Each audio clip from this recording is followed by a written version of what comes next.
Fechou a gravação. Beleza, vou contar 1, 2, 3, vou começar. 1, 2, 3, começando. Boa noite, pessoal. Hoje o Furo do Alfinete estreia de uma forma diferente. Hoje é domingo, dia 22 de junho de 2025. O Furo do Alfinete, Encontro com Eles, traz, então, o tema Dependências entre Emoções e Adicções. E vamos conversar hoje com o psicoterapeuta de adicções e emoções, Gustavo Reis, que ao longo da sua vida tem se dedicado a acolher pessoas em estado de sofrimento profundo, auxiliando-as a reencontrar força e sentido diante dos vícios e das emoções desordenadas. Seja muito bem-vindo, Gustavo. Obrigado, Hugo. Em primeiro lugar, te agradecer pelo convite, tá? É um prazer estar aqui com você. Você é um cara muito querido.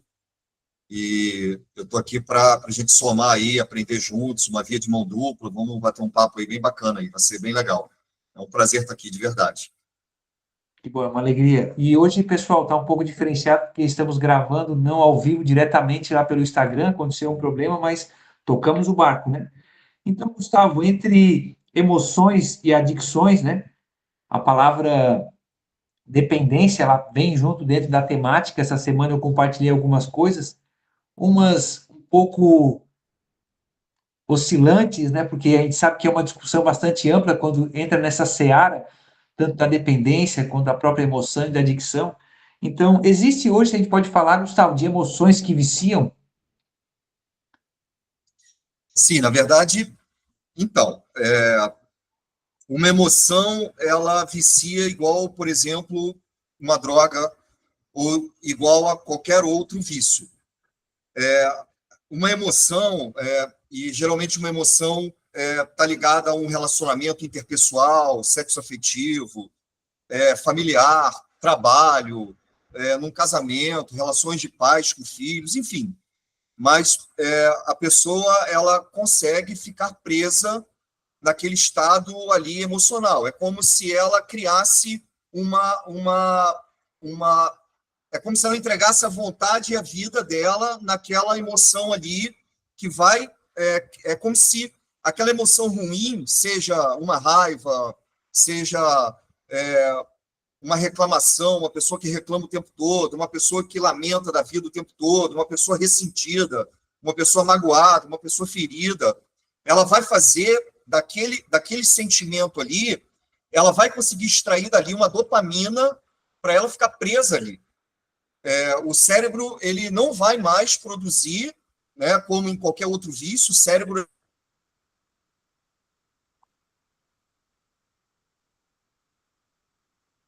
não é muito diferente. Não existe só o vício de coisas que vêm de fora para dentro. Uma pessoa melancólica, uma pessoa pessimista, uma pessoa triste ali, uma pessoa que não consegue olhar para a vida com responsabilidade, com maturidade, ela vai ficar presa num ciclo vicioso de emoções e vai viciar do mesmo jeito.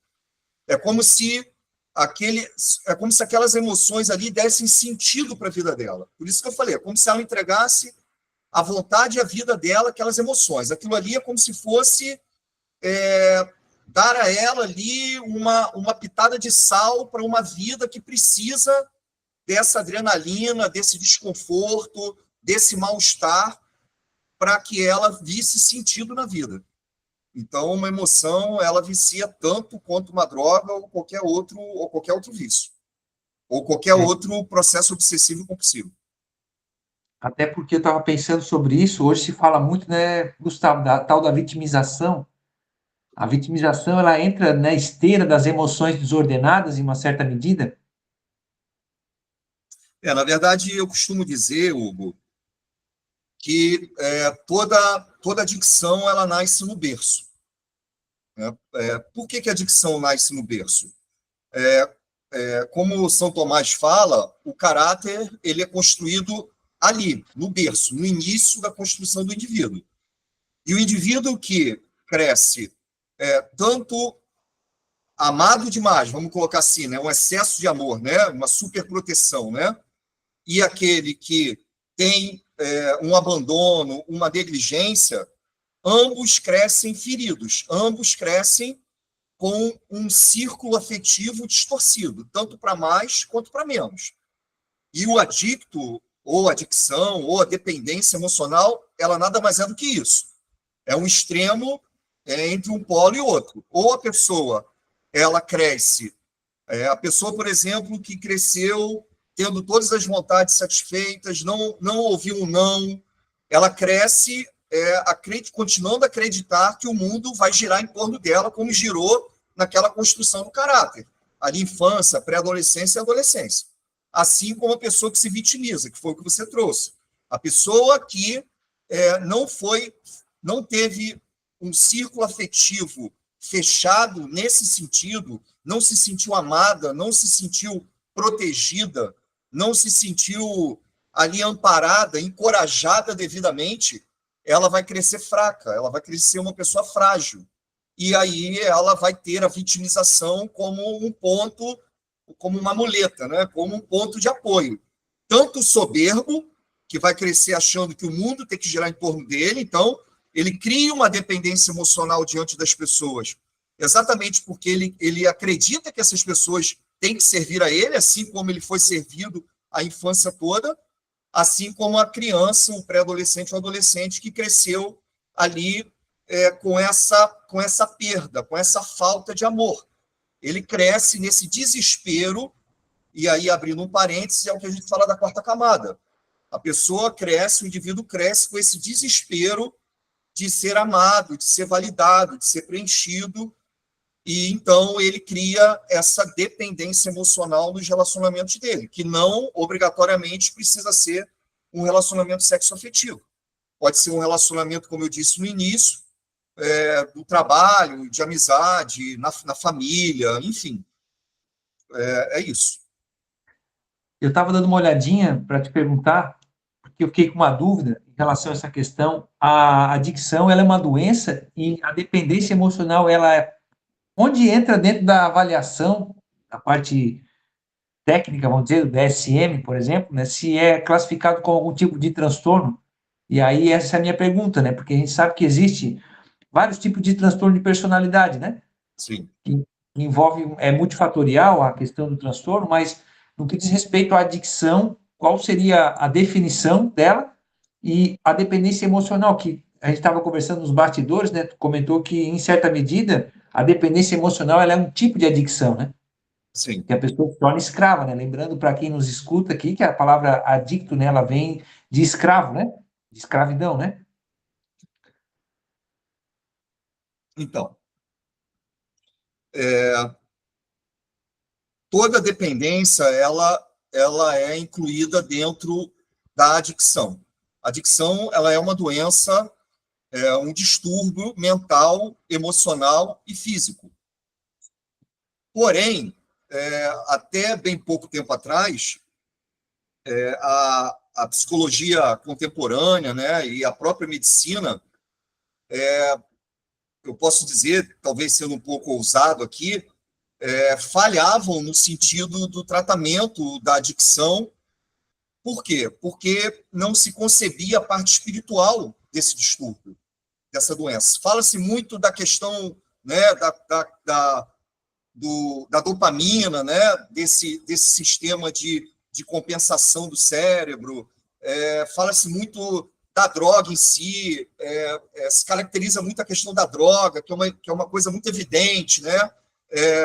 Por exemplo, fala-se muito do álcool, fala-se muito agora, né, dos jogos de azar, enfim, mas existem dezenas e dezenas de dependências que ficam aí veladas, que a gente pode falar que são as dependências meio que socialmente aceitas, ou que as pessoas não querem olhar para isso.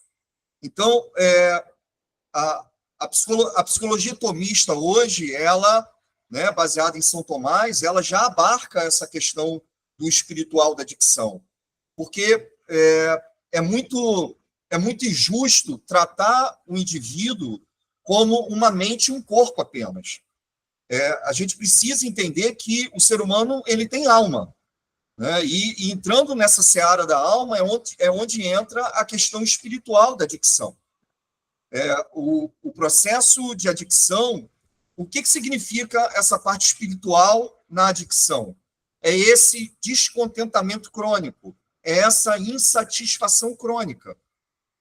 É esse, vamos dizer assim, é essa ausência de Deus dentro do indivíduo. E aí eu não estou aqui classificando Deus como nada religioso. Pode ser algo espiritual, é o Deus da compreensão de cada um. Mas a doença da adicção, num processo decrescente, vamos dizer assim, ela vem do espiritual até o físico e resulta no físico. A pessoa está insatisfeita, né, ela cresce de alguma maneira insatisfeita, ela não consegue meio que definir o que é isso, ela tem ali uma vida socialmente aceita, ela consegue estar na sociedade, inserida na sociedade, com trabalho, com relacionamentos, etc., mas ela tem ali um buraco dentro dela, que é essa parte espiritual da doença. E esse descontentamento faz com que ela crie obsessões, crie neuroses, crie inverdade na cabeça dela, que vai resultando para o emocional e que resulta no físico, que, no caso aí que a gente está citando hoje aqui, a dependência emocional de pessoas. Mas, né, em outras adicções, o álcool, a droga e qualquer outro pensamento obsessivo, compulsivo. Isso que tu trouxe, até eu tinha referenciado aqui o elo espiritual dentro desse processo da tratativa, da abordagem do problema, né? O que as adicções prometem é o que entregam.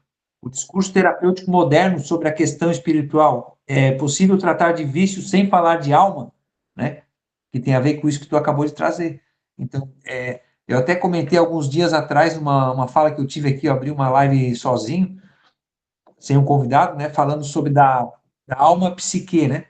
Então, hoje se patologizou a mente humana como um elemento físico, biológico, né? Químico, e ficou nessa, né? Por assim dizer, né? Sim. Então, ao invés de aprofundar aquele buraco que tu falasse, né? Da necessidade desse preenchimento verdadeiro que vai dar o sentido, né? O Victor Frankl fala muito sobre o sentido da vida, né, Gustavo? Então, até tem uma polêmica, não sei se tu estás acompanhando isso, que Deus se baixou, não baixou, que eles estavam querendo tirar de dentro das casas de recuperação o elemento espiritual na hora de abordar, não sei se Na verdade, isso é uma polêmica que sempre existiu em torno de clínicas, porque existem muitas clínicas, por exemplo, que são evangélicas. Então, eles têm essa vertente evangélica. E isso, de algum modo, cria uma barreira para pessoas que vão entrar lá para ficarem dentro de um tratamento e que, por exemplo, são ateus, não concebem essa questão de Deus, ou são católicas, ou qualquer outra crença. Então, porque o problema, Hugo, é você abordar, por exemplo, um adicto, seja ele em drogas, em relacionamento, em jogos, ou qualquer outro pensamento obsessivo, com uma concepção apenas de um Deus religioso. E isso cria um incômodo muito grande. Dependendo de como você abordar e de quem for a pessoa, você já vai criar uma barreira, um muro de contenção com essa pessoa. Ela já vai entrar ali já meio insegura. Porque adicção... Por que eu não acredito que exista tratamento para adicções sem conceber a parte espiritual, sem conceber Deus, seja esse Deus da forma que for? Porque a doença da adicção, o núcleo da doença da adicção é o egocentrismo. E o que isso significa? É o centro do ego. O que isso significa? Significa que o adicto, ele... seja ele um adicto soberbo ou um adicto vitimista, ele vai excluir Deus, ele vai expulsar Deus. Tudo que o adicto quer é fazer a vontade dele, é querer que a vontade dele prevaleça. E para que ele faça isso, ele não vai conceber Deus, ele é o próprio Deus, ele se acha Deus. E assim como o vitimista, que não olha para Deus, ou porque não se acha merecedor, ou porque acha que a vida dele está consumada e condenada àquele tipo de adicção ali que está levando a vida dele. Então, não tem como, dentro do que eu trato, dentro da minha parte clínica, abordar adicção, dependência, por exemplo, de relacionamento, Já passaram diversas, dezenas de pessoas comigo em dependência emocional de relacionamento, onde elas têm o relacionamento como a base central da vida. É como se a vida delas dependesse daquele relacionamento. É como se o relacionamento acabasse, por exemplo, e essa pessoa que foi embora levasse com ela o que aquela pessoa é. É como se aquela pessoa que foi embora tivesse levado os valores da pessoa que ficou, as qualidades da pessoa que ficou, a essência da pessoa que ficou. E você conseguir remover esse imaginário adoecido, você conseguir remover esse pensamento obsessivo, enganoso e mentiroso, sem conceber a parte espiritual, se torna muito difícil, porque existe um tripé que São Tomás ele fala, é a parte de você admitir que você tem um problema, né? Admitir que você está ali com a vida descontrolada em algum sentido, é você ter uma comunidade que é as ajudas, as tutelas, que você vai solicitar ajuda, que aí entra a parte de grupos de mútua ajuda, terapia, amizades, né, confiáveis, que a gente chama de rede de apoio, né? Rede de apoio, exatamente. Enfim, literaturas que são literaturas que podem, de fato, te preencher. Enfim, conteúdos que vão te preencher verdadeiramente. E existe a parte do sacrifício, de você ir construindo uma estrutura interna, uma maturidade, junto com essa rendição, com essa admissão de que sua vida está incontrolável nesse sentido, para que você consiga ter uma vida que vale a pena viver. Porque não existe cura para a adicção. Isso é uma coisa muito, assim, muito delicada de ser dita, apesar de ser algo que eu acredito com muita propriedade. A adicção, você consegue remover o processo adictivo doente.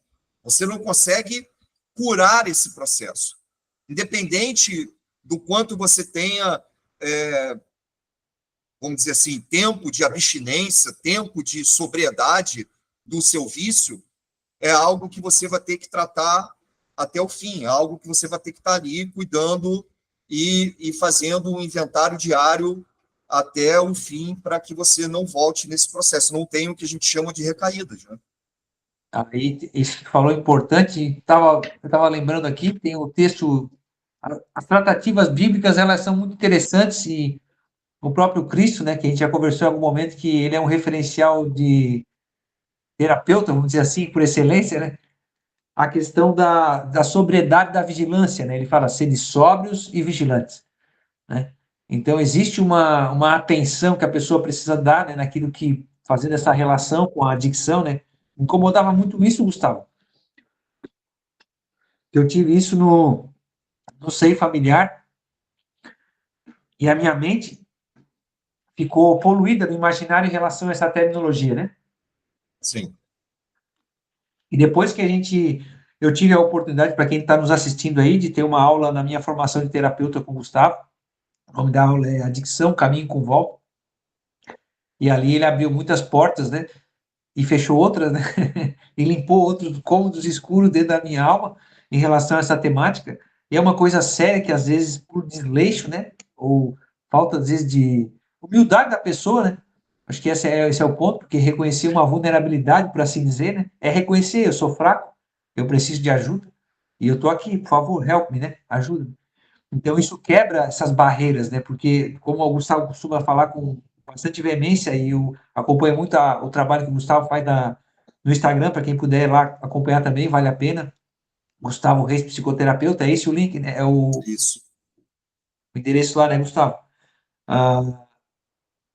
Tem que ser veemente, só que assim, ó, é o oposto, né? Entre a soberba e a humildade, né? Então, quer dizer, não é o caminho do meio. Ou a pessoa ela é humilde ou ela é soberba. E na soberba ela fica cega, né? E ela quer criar o mundo segundo o seu próprio umbigo. Eu digo porque eu passei muito trabalho, Gustavo, na minha vida, achando que o mundo girava em torno do meu umbigo e das minhas vontades, né?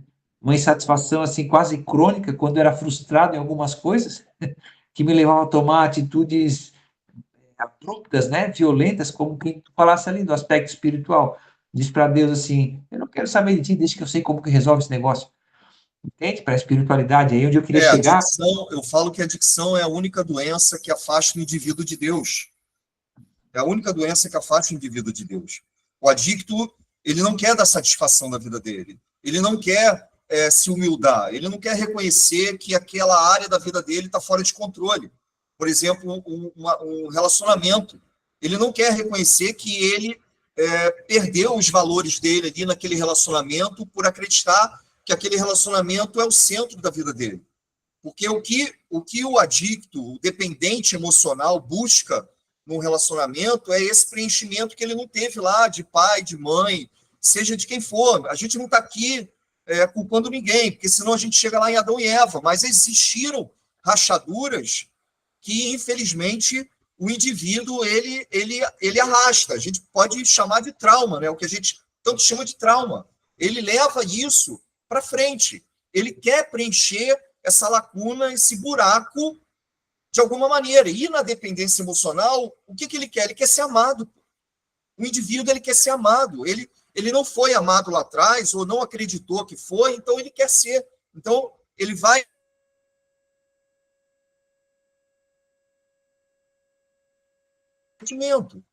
E, na verdade, é onde os relacionamentos eles adoecem, porque uma relação, seja ela qual for, é uma via de mão dupla, é uma reciprocidade. E não apenas alguém ali, insistentemente, teimosamente, querendo alimentar uma relação.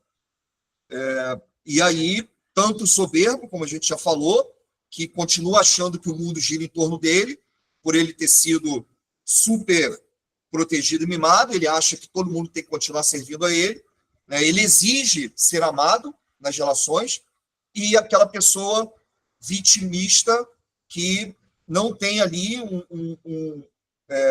um alto valor necessário e que vai buscar fora essa solução para um problema que é dentro. E que nada fora vai preencher dentro. Tudo de fora tem um formato quadrado e o meu preenchimento ele é redondo, nada vai encaixar. Por isso é que só Deus, ou o poder superior da compreensão de cada um, junto com a sua fé, com aquilo que ele acredita, mais essa comunidade, esse conjunto de tutelas, que ele vai fazer com que ele consiga amadurecer para que ele consiga ter, por exemplo, relações que valham, né, a pena viver, para que ele consiga não voltar ao vício dele, seja ele qual for, jogo, bebida, droga, cartão de crédito, sexo, pornografia, masturbação, enfim, não importa o vício. Sem isso, não tem como. Só que aí, abrindo um parêntese só para finalizar meu raciocínio, existe um grande problema quando o adicto, o dependente emocional, ele, de alguma maneira, consegue iniciar algum tipo de tratamento naquilo. Qual é a rachadura? A rachadura é que a dor diminui, a dor passa. E o adicto, ele se alimenta de pouca memória e ingratidão. O que acontece? Ele esquece muito fácil daquilo. E aí ele cria essa ideia de que ele vai dar conta, ou de que ele agora tem recursos ou conteúdo interno suficiente para lidar com aquilo. E, na verdade, não é um enfrentamento, é uma rendição. O adicto ele não pode ver aquele objeto que um dia foi de vício dele e querer enfrentar aquilo achando que ele vai dar conta dessa vez. Não, dessa vez eu vou ter um relacionamento bacana. Não, dessa vez eu agora vou fazer tudo aqui como eu acho que tem que ser, como me foi ensinado. E aí ele, muito facilmente, ele volta naquele processo doente dele. Por quê? Porque ele começa a ter uma carreira solo, ele começa a achar que o problema dele está resolvido. O adicto, ele é aquela pessoa que até ontem não fazia nada. Aí hoje, quando ele começa a ter algum tipo de, vamos dizer assim, de construção interna, ele já acha que ele é alguém que tem conhecimento sobre aquilo ali, que ele pode... E, na verdade, não é nada disso. Autossuficiência, né, Gustavo? Essa questão Essa da... autossuficiência enganosa, isso aí. E aí minha pergunta, que eu acho que eu conversei contigo uma vez de bastidor, é porque a adicção ela é algo progressivo. A pessoa para, ela se policia ali, ela tem um processo dela de interno de construção da sua estrutura em relação ao que ela fez ela aí manifestou a adicção, né? E a tomada dela em mergulhar nisso, se lançar por inteiro. Quando ela volta, se restabelece, numa certa medida, nesse processo de entrega constante diária, a tal da recaída, né? Que eu quero dizer. De onde ela parou, quando ela tem essa recaída, é um processo mais abrupto, mais violento? A gente costuma falar que o adicto, quando ele recai, ele volta exatamente de onde a vela apagou. Porque, assim, existe uma diferença entre você voltar ao objeto de vício e uma recaída. São duas coisas diferentes. O que seria uma recaída?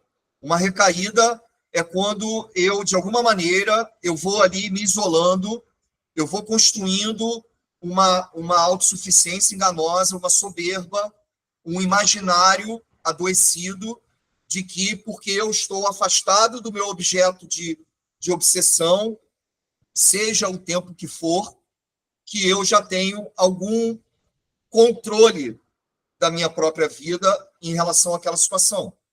Então, a recaída são as reservas que vão virando segredos. Eu vou tendo uma série de reservas no meu imaginário, dentro de mim, na minha cabeça, e isso vai se tornando segredos. Não tem problema nenhum o indivíduo ele ter reservas. Não tem problema nenhum o indivíduo ele ter reservas. Ele vai ter pensamentos intrusivos que vão criar reservas na cabeça dele. Será que daqui a 10 anos eu vou poder deitar na rede e fumar uma droga, vendo meus netos correrem no meu quintal? Isso é uma reserva. Não tem problema nenhum ele ter essa reserva, desde que ele chegue nas tutelas dele, onde ele faz o tratamento dele, naquela rede de apoio dele, fale, olha, eu estou com esse pensamento. Olha, eu estou com esse pensamento. Na terapia, no grupo de mútua ajuda, seja onde for. Olha, eu estou com esse pensamento. E aí, junto dessas tutelas, ele vai quebrando essas reservas para que essa reserva não vire um segredo. Ok? Então, assim, isso é uma recaída. Ele pode reverter essa recaída a qualquer momento antes de atuar no vício, antes de atuar naquele objeto. Quando ele chega no objeto do uso, não. Do objeto do vício, não. Aí, ali, caracteriza uma volta ao vício, uma volta à sua adicção. Então, assim, uma recaída, ela pode resultar no objeto ou não. O indivíduo ele pode fazer meia volta e voltar a qualquer momento. Então, assim, vamos lá.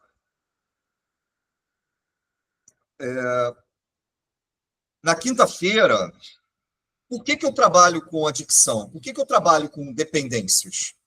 O que me fez tá ligado a isso? Né?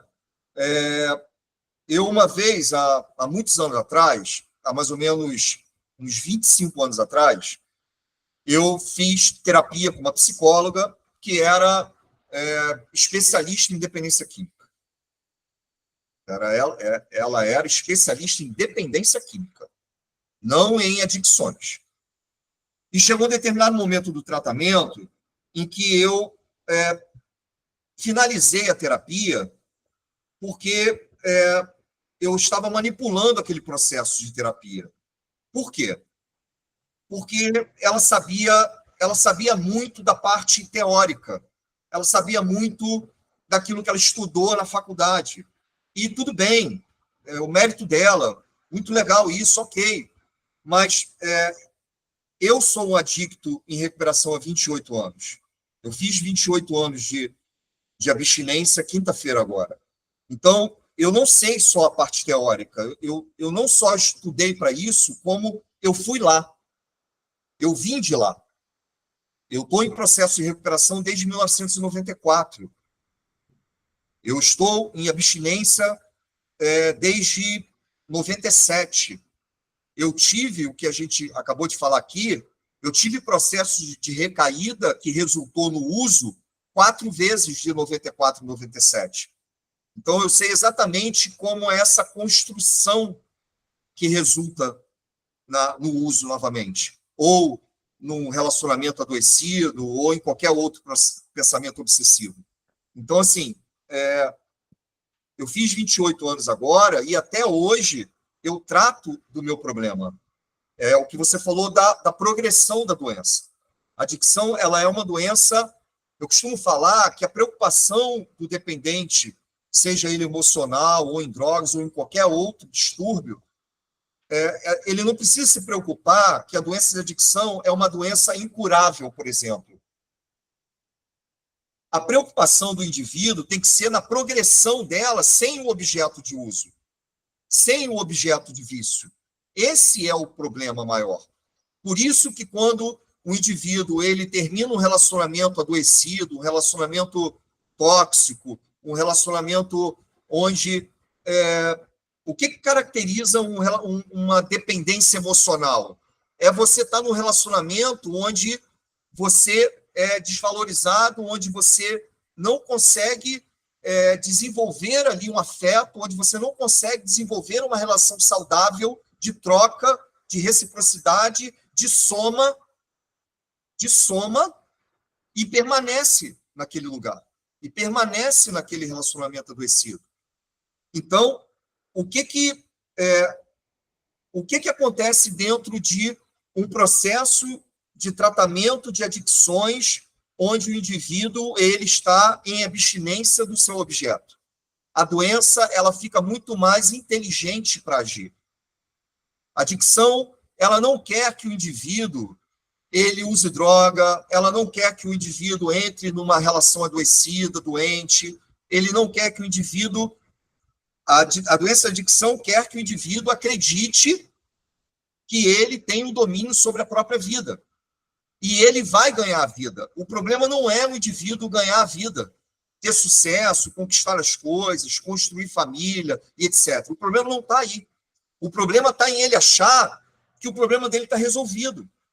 O problema é ele achar que existe pausa para o café, que ele achar, é ele se identificar como um dependente, como um adicto, e achar que isso é um peso para ele. Achar que isso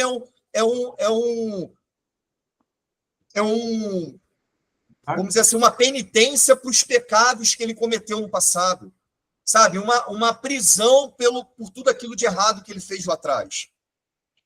Só que qual é a diferença, por exemplo, que existe de você se identificar como um dependente, e eu trato dependência emocional como adicção, por quê? Porque a pessoa ela depende daquela relação. Ela tem aquela relação como o centro da vida dela. É aquilo que a gente falou.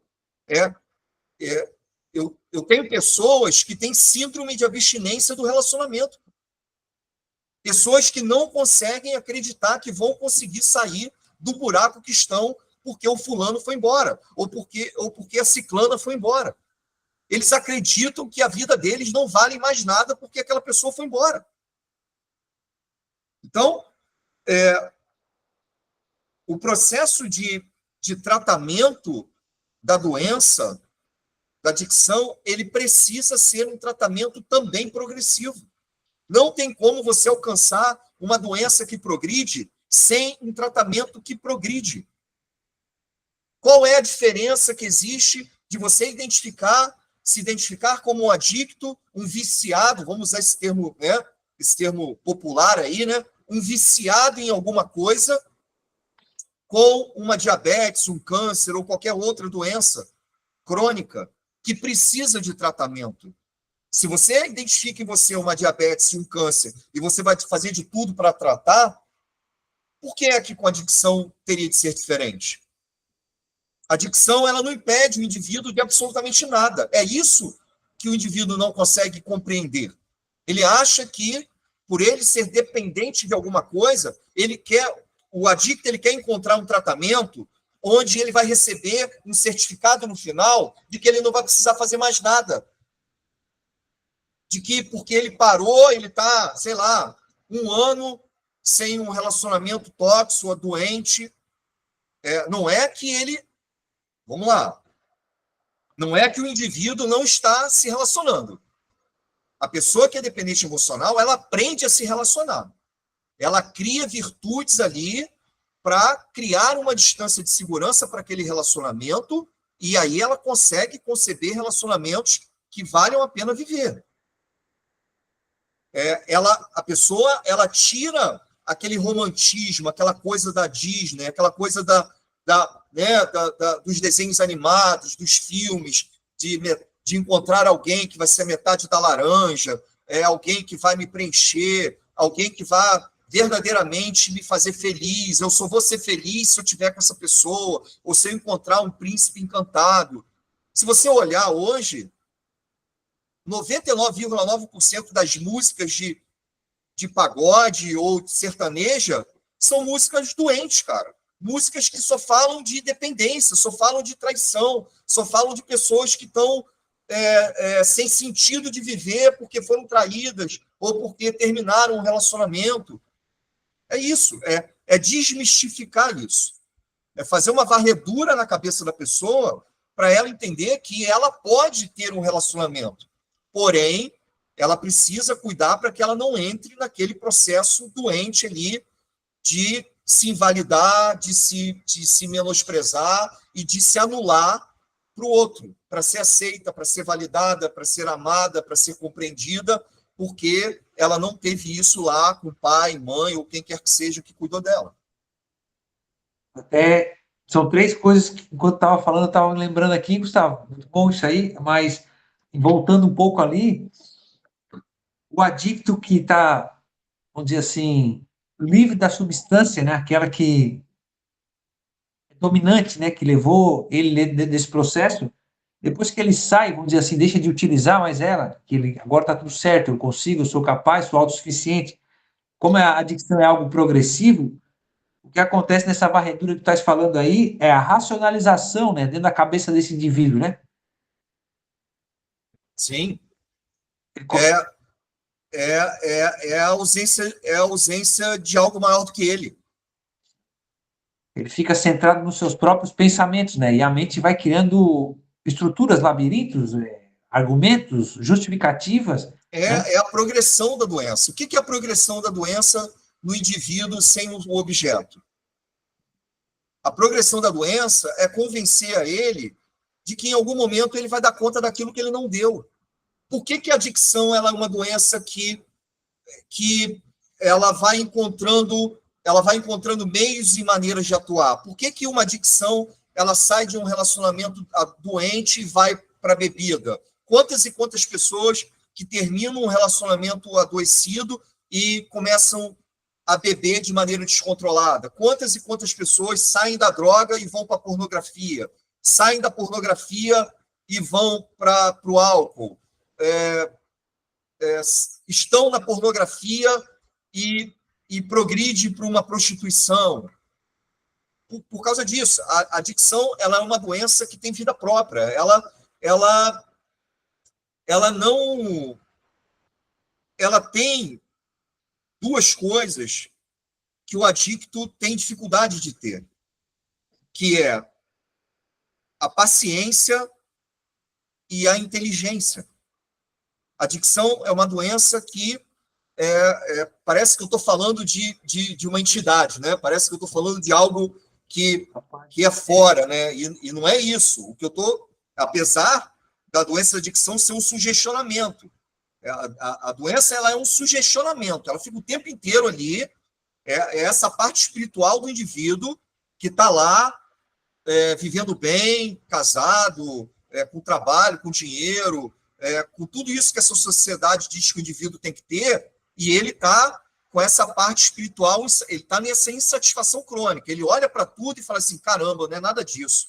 Caramba, não é isso. Não é meu casamento, não é meu trabalho, não é o dinheiro, não é meu apartamento, não é ele, Mas isso, Hugo, eu estou falando de um indivíduo que começa a ter uma carreira solo. Ele começa a dar as costas para tudo aquilo que um dia salvou ele. Se o indivíduo, ele, por exemplo, eu conheço pessoas que voltaram com substância depois de 20 anos. 20 anos limpo, né, abstinente, né, sóbrio, e voltaram a usar drogas, a beber. E por quê? Porque em algum momento eles deixaram de acreditar na agressividade da doença, deixaram de acreditar que a doença da adicção é algo que está ali, que existe, que está ali com uma única intenção: desmoralizar a vida dele. Desmoralizar a vida dele até que ele chega num determinado momento e ele fala para ele próprio que a vida dele não está valendo a pena. E aí isso resulta em quê? Resulta naquele objeto de vício dele. É muito mais fácil para o adicto voltar para aquele processo anestésico de alívio imediato, de prazer imediato, do que ele construir uma estrutura, uma maturidade para dizer não para essas situações que um dia destruíram a vida dele. Muito bom. Gustavo, eu conheci de forma mais detalhada, nessa aula que foi ministrada lá na formação que eu fiz, os 12 passos, né? Eu digo isso porque me identifiquei bastante como se fosse um caminho de uma peregrinação, né? Vou usar essa palavra, não sei se é a palavra correta, né? Essa via de contato com a realidade, foi o que eu coloquei aqui, ó, os 12 passos, uma via de contato com a realidade. Sabendo que a verdade, ela existe, né? Que é a adequação da inteligência à realidade, negar a realidade pode ser algo satisfatório no primeiro momento, mas não a consequência de negar essa realidade, né? É como que a gente costuma dizer que a conta um dia vem, né? Um dia a gente tem que sentar na mesa para prestar conta, né? Como se diz, né? No ditado popular. Sim. Então, diante disso que foi trazido aqui nessa noite, compreendendo a distinção e esse estado de entrega, né, para compreender uma doença como algo que não há cura, adicção, mas esse não é o foco, né? O foco é saber que todos os dias a gente precisa, né, de uma ajuda, a gente precisa buscar, né, junto dessa estrutura. Eu anotei aqui, ó, como é que tu vê a articulação na prática da psicoterapia, os elementos da espiritualidade e comunidades, por exemplo, né? O indivíduo tem que estar junto a alguém, né? Porque ninguém é uma ilha, né, o Gustavo? A gente não consegue ir sozinho, né? E a gente não é chamado a andar sozinho também, né? Esse é outro detalhe também, né? E na adicção isso ainda é mais violento, porque entra nessa esteira de toda essa descrição que tu fez com conhecimento de caso, né? A quarta camada está presente, que é a questão da aceitação, da afetação que ela tem diante do mundo à sua volta, né? Esse excesso, essa falta, esses extremos, né? Que, em certa medida, não é criar um bode expiatório olhando para trás dizendo: ah, meus pais, e por isso, por aquilo, agora eu faço isso. Não, não é bem por aí, peraí, tu é criança ainda, vai continuar sendo criança, né? Então, a gente é exortado a crescer, a amadurecer. Tem um texto que eu gosto muito lá na Bíblia, eu gosto bastante da Bíblia. Chega uma hora lá que Deus levanta o profeta e fala assim: larga a mão de ser menino e cresce, cara. O teu tempo de criança passou, né? Então, quer dizer, querem, querem as benesses da vida adulta, mas se mantém na mentalidade infantil, né? Então, eu só tenho que te agradecer, mas eu queria a consideração tua em relação aos 12 passos, para quem está nos ouvindo, né? Se pudesse fazer uma síntese da importância, né, e de como isso surgiu. E aí eu queria um outro gancho, porque eu não perguntei lá atrás, né? Me veio essa dúvida se a adicção, quando que ela surge, essa definição dela como doença na vida, né, das pessoas que apresentam a sua sintomatologia, a partir de que momento se passa a se tratar da adicção como um problema de saúde, uma doença, né? Então são duas questões distintas, né?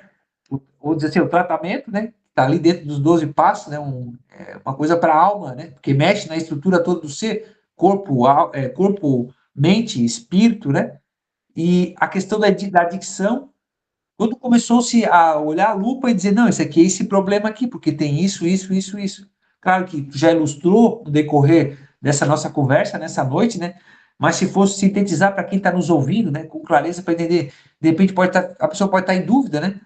Como eu tive um dia na minha vida, né? Tá. Vamos começar pelo final aí.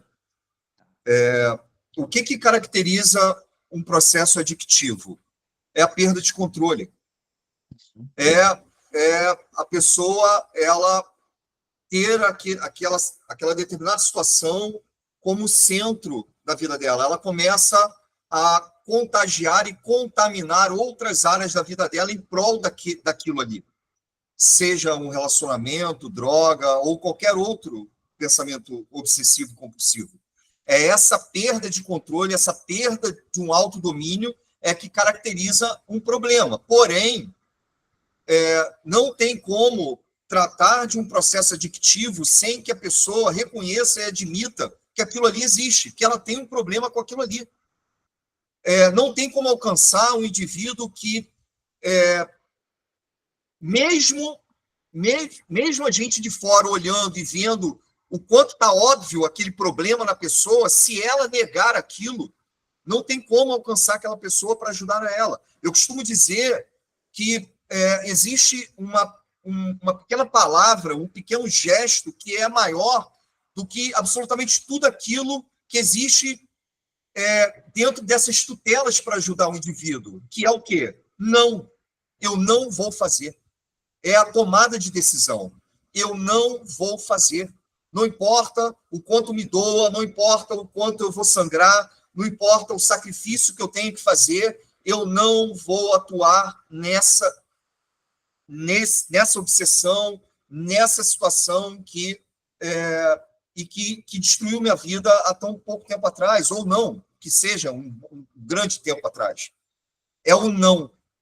Ela pode estar inserida numa religião, ela pode estar inserida em grupos anônimos, ela pode estar fazendo terapia, ela pode estar fazendo um tratamento medicamentoso, ela pode estar internada numa clínica, ela pode estar no hospital dia, ela pode estar fazendo o que for. Se na hora dela estar de frente para aquela situação que ela tem um problema, se ela não disser não, ela vai dar as costas para tudo isso. E aí entra a questão dos 12 passos que você trouxe. Os 12 passos nada mais é do que uma eliminação, uma anulação do ego do indivíduo. O primeiro passo, ele fala da admissão do problema, que é o que a gente falou aqui várias vezes. Eu admito que eu tenho um problema. É a primeira coisa. É o que a gente está acabando de falar aqui. Eu preciso admitir que eu tenho um problema. Olha, fali aqui, não consigo, minha vida está miserável nisso aqui, eu não tenho domínio, controle disso aqui. É admitir que tem um problema. A segunda metade do primeiro passo não é só... A primeira metade do primeiro passo é admitir que tem um problema. O físico, o problema físico, o objeto, um relacionamento, a droga, ou seja lá o que for. A segunda metade do primeiro passo é a admissão da presença de uma doença. Eu preciso reconhecer que eu tenho um distúrbio mental, emocional, que estarta algo em mim, que eu fico obsessivo e compulsivo por aquilo ali. Aí vem o segundo movimento, o segundo passo, que é conceber ajuda, é aceitar as tutelas. Aceitar tudo aquilo que é tangível aqui embaixo que possa me ajudar. Que a gente já citou aqui várias vezes. Grupos de muita ajuda, terapia, internação, religião, espiritualidade, tutelas, assumir responsabilidades e compromissos com tudo aquilo que pode ser uma tutela para o indivíduo.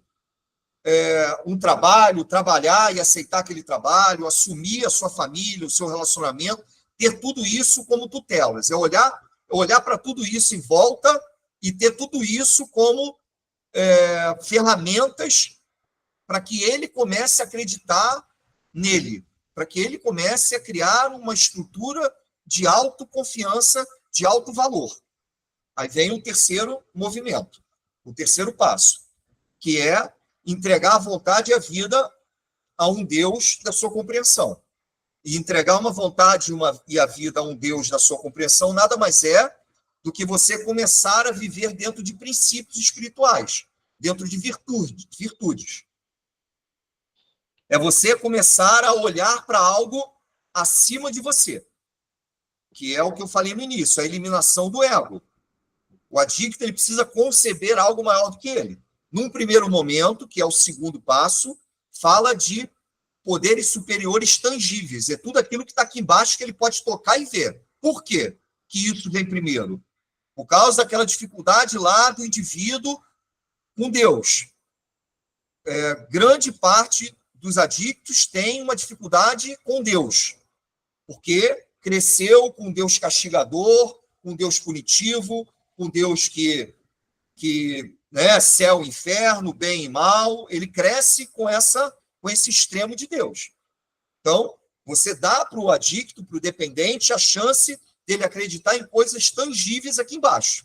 É o São Tomé, né? Eu só acredito vendo. Então, legal, beleza. Só que, para uma doença que progride, você precisa ter um tratamento que progride. Você precisa conceber algo maior. E aí vem o terceiro passo, que começa a usar a palavra Deus. Não um Deus religioso, mas um Deus espiritual, seja ele qual for. Aí o indivíduo ele começa a aceitar a ideia de que existe algo maior. Aí vem o quarto passo, o quarto movimento, que é o quê?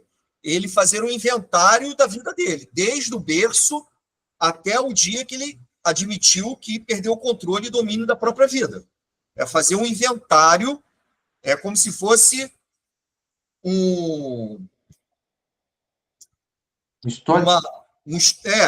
uma biografia, né? Como se ele viesse construindo a biografia dele desde a infância. Como foi a construção dele, a criação dele, família, como foram as relações dele, se ele teve abuso, se ele foi negligenciado, se ele foi superprotegido, o que ele fez antes de startar qualquer processo adictivo, como foi essa criança, se ele era uma criança tímida, se ele era uma criança que chamava atenção de maneira errada. Ele começa a construir a história dele. Aí vem o quinto passo, que você abre esse inventário, abre esse histórico, abre a sua vida para uma pessoa de confiança e esse Deus que você concebeu no terceiro passo. E essa pessoa de confiança pode ser um padre, um pastor, né? Dentro dos grupos anônimos tem uma pessoa de confiança que chama de padrinho. Enfim, você vai ler esse inventário, ele precisa ser um inventário escrito à mão, você vai ler esse inventário para essa pessoa, na presença desse Deus que você acredita, e ali é como se você vai ser perdoado de todos esses pecados, vamos dizer assim. Você vai ser aceito. O programa está falando assim, olha, independente de tudo isso que você fez, independente de todo esse rastro de destruição, você está sendo perdoado. A gente está te acolhendo, a gente está te aceitando, a gente está te amando. Aí vem o sexto, sétimo passo, que fala de estar cansado de atuar em defeitos de caráter e começar a atuar em virtudes. Você começa a conceber uma segunda natureza. Você não aguenta mais aquela vida baseada em mentira, em manipulação, enfim, em defeitos de caráter, seja ele quais forem. Você está cansado daquilo ali. Você começa a reconhecer que não existe nenhum tipo de ganho em atuar em defeitos de caráter, em atuar em ações baixas. Aí o sétimo passo, ele te concebe a ideia de você começar a praticar virtudes no lugar desses defeitos. Aí vem o oitavo e nono passo. E eu já vou terminar. Vem o oitavo e nono passo, que fala de uma lista de reparações. Você vai fazer uma lista com todas aquelas pessoas que você prejudicou ao longo da sua vida. Todas elas. E o nono passo, você vai fazer reparações a todas essas situações. É claro que eu estou raspando a superfície aqui.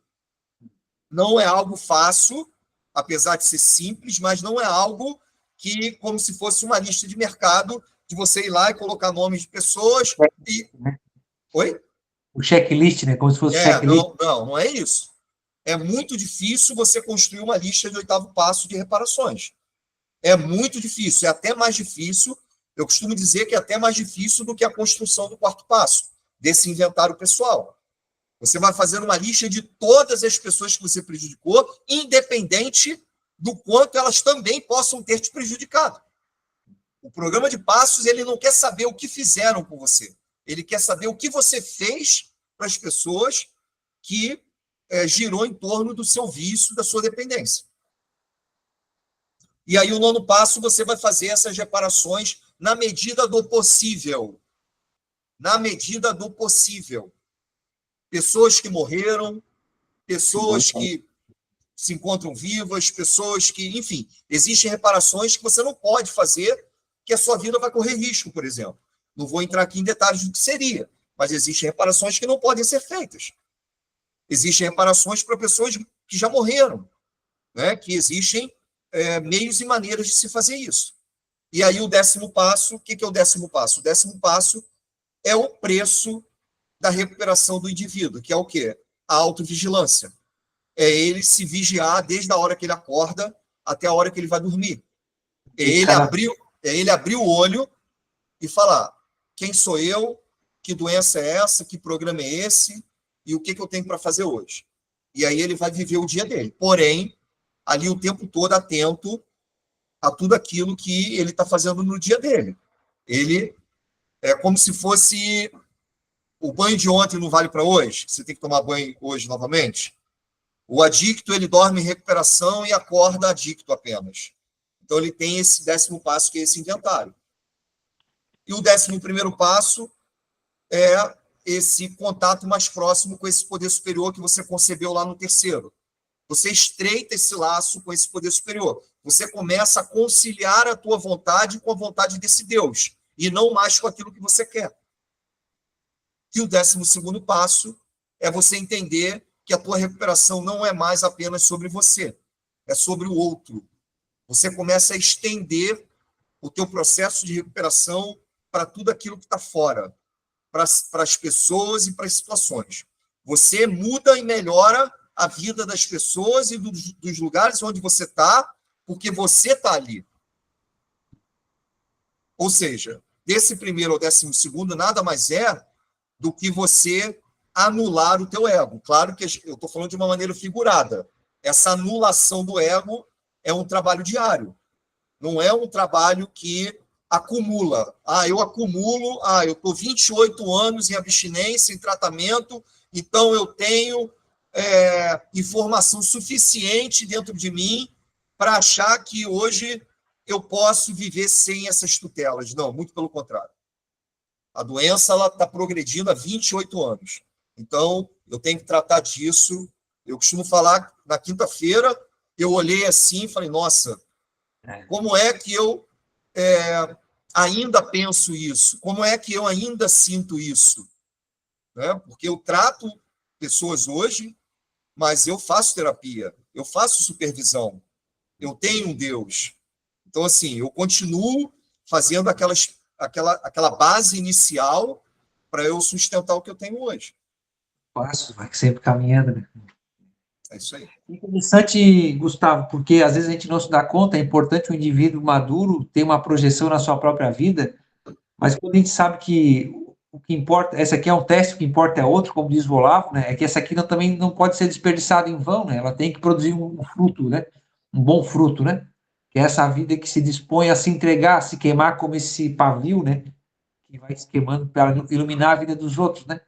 E o próprio Cristo, ele sempre deixa claro, isso me chama muita atenção, Gustavo, porque às vezes a gente tem que chamar o óbvio, vamos dizer assim, né? Que parece que, poxa, tá tão clichê, às vezes tu dizer, pô, 2 mais 2 é 4, então quer dizer, é um dia de cada vez, cara. Então, assim, tu tem que prestar atenção no teu dia e fazer aquele dia valer a pena, não é de forma translocada, né? Eu digo, é um exame diário de consciência, é difícil, mas assim, é como se fosse um treino, né? Na nossa academia da vida, para assim dizer, de forma simbólica, metafórica. Eu digo porque a tua aula foi excepcional e fundamental para mim poder acertar e alinhar algumas coisas na minha mente, na minha vida, né? Eu digo isso, assim como a própria formação lá da FTAS tem sido, né? E agora tendo a oportunidade de entrar na supervisão para aprender mais. E eu só tenho a agradecer porque enquanto a gente corre do inevitável, ele nos persegue e nos domina sem que a gente se dê conta, né? pessoa já está engolfada, né, dentro dessa dinâmica, que para ela é tudo normal. Ia falando e ia lembrando de fases da minha vida, e que eu dizia, que se explode com os outros, que não sei o quê, aquela fase de o jovem rebelde, vamos dizer assim, o arquetipo, né, da pessoa rebelde. E a rebelião a gente sabe que leva à condenação do próprio indivíduo, né? E, por consequência, respinga, né? Repercute nas pessoas que estão em volta, porque aí vem o problema da codependência também, né, Gustavo? Quem está junto no processo sofre também, não tanto, talvez não tem como mensurar, né? Mas há um sofrimento também ali, né? Existem familiares que adoecem mais do que o próprio indivíduo. Existem familiares na sua ânsia, né, no seu desespero, no seu amor excessivo de querer salvar, de cuidar, de proteger, de impedir que aquilo ali continue acontecendo, adoece muito mais do que o indivíduo. O indivíduo, ele se trata e o familiar, o esposo, a esposa, o pai, a mãe, o filho, continua ali querendo proteger e salvar o seu adicto, o seu dependente. Então, é uma doença que contagia, que contamina mesmo. Então, por isso que, não menos importante do que a eliminação do ego, e até a própria eliminação do ego do familiar ali, né, de quem acaba sofrendo consequências disso também, não menos importante é a instalação na realidade, é aceitar a realidade, porque o tratamento da adicção, da dependência, não é você não vai ficar isento de ser atingido pela realidade da vida. Você não vai deixar de sofrer, você não vai deixar de ficar doente, você não vai deixar de ter uma perda, você não vai deixar de ter uma falência, você não vai deixar de ser traído, de trair, de ser enganado, de mentir, sabe? Você não vai ser colocado dentro de uma redoma onde agora a vida vai ser maravilhosa. Você vai ter tudo isso. A diferença é que você vai criar uma maturidade. Você vai virar homem ou virar mulher de verdade. Você vai começar a olhar a vida não mais como se você fosse o centro do mundo, seja como soberbo ou como vítima. Você vai entender que você é só mais um. Você vai entender que a vida ela vai continuar acontecendo, assim como a doença ela vai continuar atuando. Você aceitando ela ou não, tratando dela ou não. Então, isso é tão importante quanto a eliminação do ego. É você entender que você não é super, que você não é especial.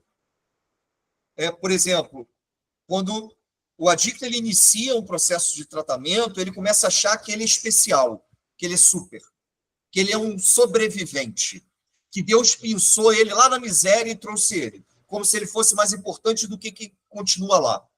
E não é isso. Ele é só mais um que tomou a decisão ali, consciente, deliberada, racional, de que eu tenho um problema e eu preciso tratar. Eu não sei me relacionar, eu preciso tratar. Eu não sei lidar com cartão de crédito, eu preciso tratar. Eu não posso jogar jogo de aposta, eu preciso tratar. Eu não... Ele reconhece isso. Então, assim, ele admite isso, com isso ele elimina esse ego, ele tira o ego da frente e assume a vida como ela é, iniciando por essa questão, por esse ponto, que é o quê? Eu tenho um problema. Eu não sou esse cara que eu achei que era. Eu não sou essa mulher que eu achei que era. Eu tenho essa rachadura aqui e eu preciso tratar dessa rachadura aqui. É isso. Fantástico. E não sei se tu quer deixar alguma palavra aí para o nosso ouvinte, né? Eu só tenho a agradecer, Gustavo, porque tu aceitou, foi uma coisa improvável, por assim dizer.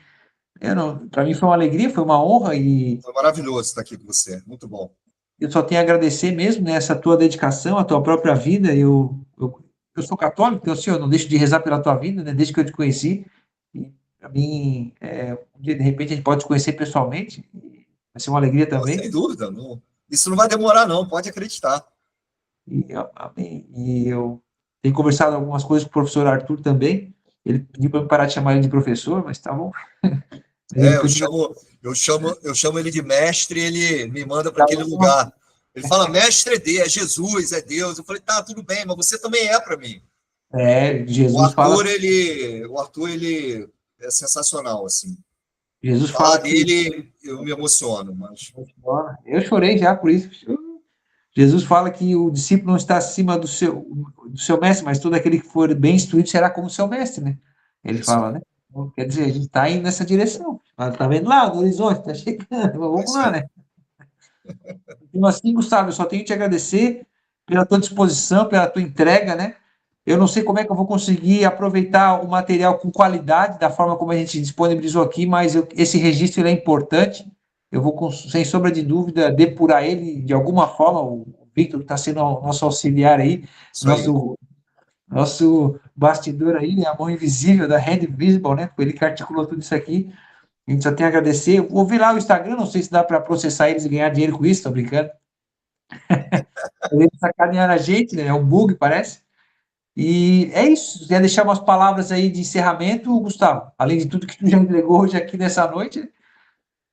Não, eu só quero te agradecer pela oportunidade de estar aqui, né, por contribuir aí um pouquinho com isso que você vem fazendo. Você é um cara muito querido e isso que você tem feito é super importante, porque as pessoas, falando de dependências, as pessoas elas ficam muito focadas no quanto a dependência destrói, e de fato destrói, mata o indivíduo, mas pouco é falado de como sair disso, de como construir uma estrutura para abarcar a realidade como ela é, como, né, abarcar a vida como ela é, e esse indivíduo, essa pessoa, ter uma vida que vale a pena viver. E isso que você vem fazendo, essa chance que você tem dado para nós, é super importante, porque é sobre isso. O problema a gente já tem. É o que eu costumo falar com os meus pacientes. Ok, esse é o problema, tudo bem.